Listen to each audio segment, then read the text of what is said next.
My brothers and sisters, there are moments carved in time when fire rains down from the sky, and the soul of a people is tested. The world may tremble at the sound of missiles tearing through night skies, but even in the deafening thunder of war, there is a silence more powerful, the silence of dignity refusing to die. A base was struck, a ground was shaken, but the heart of Syria did not yield. Let those who sit in towers and push buttons believe they've silenced courage they have not, for no bomb can bury a people's will to rise. The sound of an airstrike does not echo louder than the voice of generations who have survived empires, invasions, betrayals, and storms. The missiles may have struck hard and fast, but they met not just steel and stone. They collided with spirit.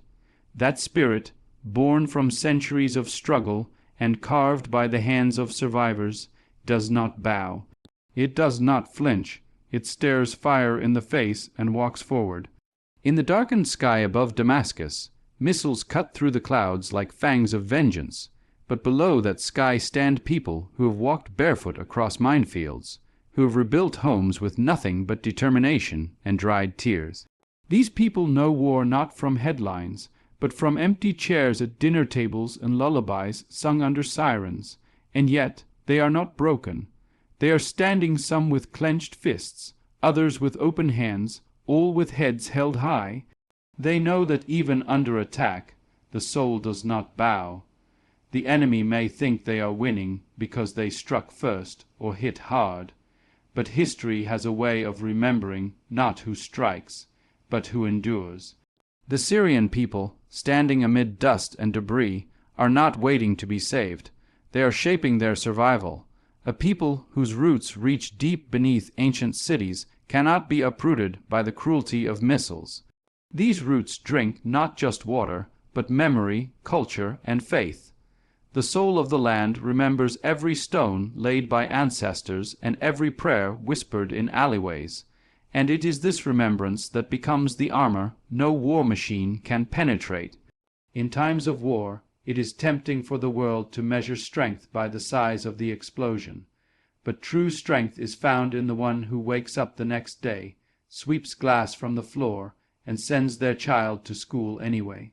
It is found in the one who tends to the wounded, who opens their door to a stranger, who dares to love when the world demands hate. That is the strength that survives. That is the strength that will not be broadcast, but will endure long after the cameras are gone. Let it be known to those who celebrate destruction and measure power in fear. The Syrian people are not numbers. They are not headlines. They are not victims. They are witnesses, carriers of flame, keepers of dignity. They rise from bomb, doubt buildings with poems still on their tongues and a future still in their hearts. They will not vanish. They will not bow. They will rise again and again, because even under attack, the soul does not bow, it burns brighter. You see, adversity is no stranger to the Syrian people. Every explosion awakens something ancient within them, not fear, but fire, not surrender, but spirit. War has tried to write its name across their skies and etch its fury into their streets, but the people respond not with retreat, but with the strength of the unyielding. Their bodies may stumble, but their dignity stands tall. The blast that tears apart a building only hardens the resolve of those who survive beneath its rubble. The smoke that clouds the air does not dim their vision, it sharpens it, for it is in the crucible of destruction that they are forged stronger. The fire that burns buildings does not consume their spirit, it refines it. Like gold purified in flame, they emerge brighter, more resolute, more united. What was meant to cripple becomes a call. What was meant to silence becomes a song. The hands that once held tools of labor now carry wounded neighbors, rebuild shattered homes, plant seeds again in ash-covered fields. This is not just survival. This is sacred resilience. It is the choice to live fully in the face of death, the choice to rebuild when the world expects collapse. Their resilience is not soft, it is not passive. It is an iron will veiled in humility, wrapped in compassion, and born of generational endurance. They have not chosen war, war has been thrown at them. But they have chosen how to respond, not by turning against one another, not by hiding from truth, but by gathering the fragments of hope and piecing them back together. They do not wait for rescue, they rise for each other. Where pain tries to suffocate breath, defiance becomes oxygen. The world may send missiles, but the people send a message: we are still here. We will love even when the world teaches hate. We will shelter the weak even when our homes are torn. We will hold fast to one another even when the earth trembles beneath us. This is the kind of power that tyrants fear, not the strength of weapons, but the strength of a united spirit. Children walk through ruins on their way to schools. Women sing while preparing bread over broken stones. Elders lift prayers from rooftops missing walls. These are not scenes of despair. These are acts of rebellion against the narrative of defeat. Every laugh, every embrace, every step forward is a declaration: we are unbreakable. And when the dust settles, when the last missile has fallen, it will not be the roar of destruction that echoes through time. It will be the heartbeat of a people who refused to let the fire consume their light. The fire may burn buildings, but it forges spirit, and from that spirit rises a nation that still believes in dawn. Power is not in the missile, but in the meaning behind the resistance. You can unleash 100 jets, fire 1,000 rockets, strike the heart of a city, but you cannot pierce the will of a people who have already chosen to stand. What terrifies the oppressor most is not the sound of retaliation, not even the storm of return fire. It is the silence that follows devastation, the calm, unbroken gaze of those who survive. That look, unwavering and full of history, is louder than any weapon.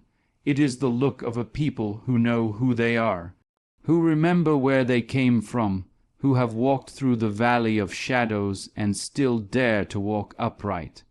The tyrant measures power by destruction, but the people measure it by endurance. There is no victory in crushing a building if the soul of the people cannot be crushed. Netanyahu, who may panic not because of what he has done, but because of what he sees rising in return, not bombs, not armies, but something far more dangerous to his ambition, the unshakable spirit of those who refuse to disappear. His fear is not of missiles. His fear is of memory, of the memory that carries truth, of the memory that keeps resistance alive. For it is memory that teaches children their names, even after the schools have fallen. It is memory that wraps identity like armor around the shoulders of the weak. The true battlefield is not on the ground. It is in the minds and hearts of those who are watching. And in this battle, the people of Syria carry the greatest weapon, truth. They are not faceless. They are not forgotten. They are not statistics to be filed away in reports. They are sons and daughters, poets and fighters, farmers and teachers, elders and infants. And each of them is a living declaration that no act of aggression will erase their place in this world. When they speak, they do not need microphones. When they march, they do not need drums. Their mere existence in the face of annihilation is defiance. It is a resistance that confuses those who believe power lives in fear. Look closely, and you will see it. The grandmother pouring tea among ruins, the medic tying bandages with hands that tremble but never stop, the artist sketching hope on walls that should have fallen. These are not acts of desperation. These are acts of power. These are acts that say, we are still here. And every act of survival is an act of defiance. Every moment of unity is a blow to the empire of fear. So while missiles may fly and cities may burn, remember this: the true power lies in the people who, time and again, rebuild their dignity from dust. They do not shout their strength, they live it. Power is not in the missile. Power is in the meaning behind the resistance. A greater war may loom, but in it there lies a greater awakening. When bombs fall and borders are threatened, something begins to stir, not just in the ground, but in the conscience of humanity. Fear may be the first to rise, but it is not the only thing that awakens. Alongside fear comes clarity. When destruction paints itself boldly across the sky, truth steps out from the shadows.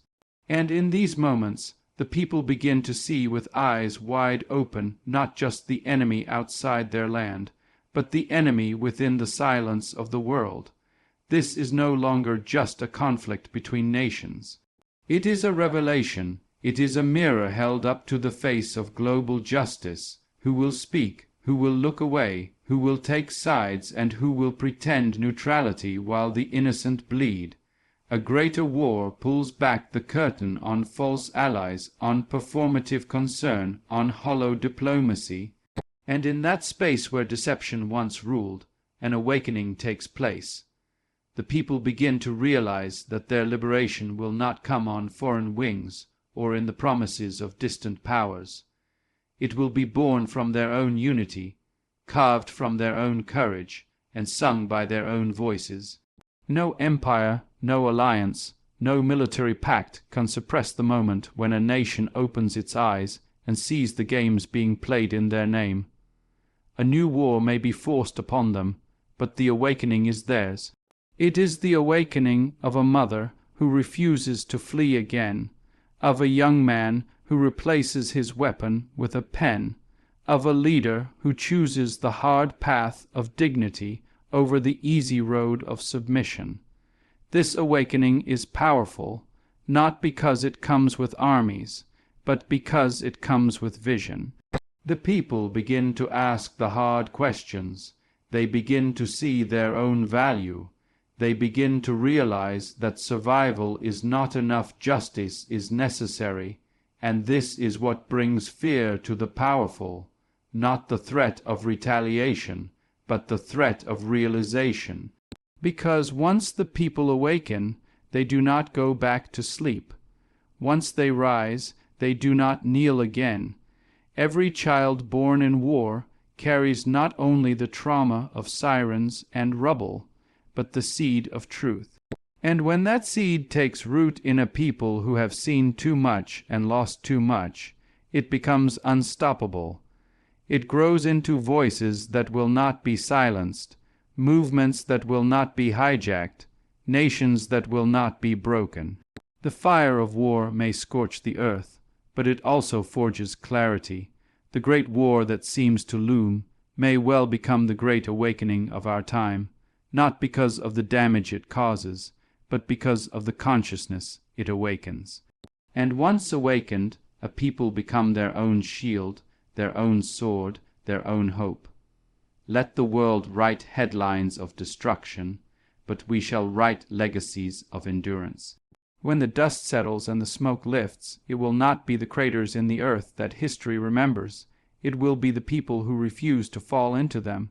The headlines may scream of bombs and battles, of military strikes and political maneuvers, but beneath those words lives another story.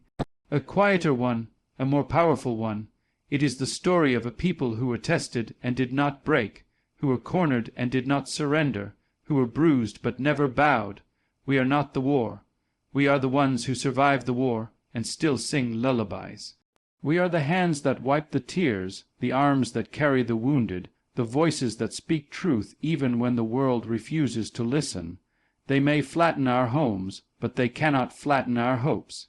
They may try to erase our names, but they cannot erase our worth. We are the survivors who refuse to wear the mask of victimhood.